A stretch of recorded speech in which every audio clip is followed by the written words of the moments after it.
வச்சிருக்காங்கடா, போய் உருளைக்கிழங்கு குருமா பண்ணுடா. நான் ஆபீஸ்ல நிறைய வேலைமா, கழுத்து வலிக்குது. கழுத்து வலிக்குதா? ஏய் அம்மா, என்ன அம்மா நடிக்கிறம்மா நீ? சும்மா கிழிஸ்டால ரொம்ப. ஆனா எப்படா உங்க வீட்டுல ஏதாவது ஒரு வேலை சொன்னா மட்டும் எப்படா ஏதாவது கழுத்து வலிக்கும், இல்ல கால் வலிக்கும், இடுப்பு வலிக்கும்?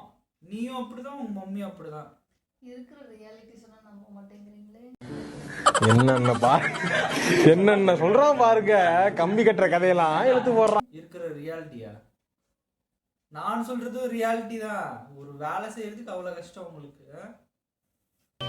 காலையில் 9:10 வேலைக்கு வருவது, ஈட்டியை நீட்டி பிடித்தபடி சுவரோடு சுவராக பள்ளியை போல் ஒட்டி இருந்துவிட்டு மாலை 5 மணி ஆனவுடன் வீட்டுக்கு ஓடி விடுவது. போய் பண்ணு போ.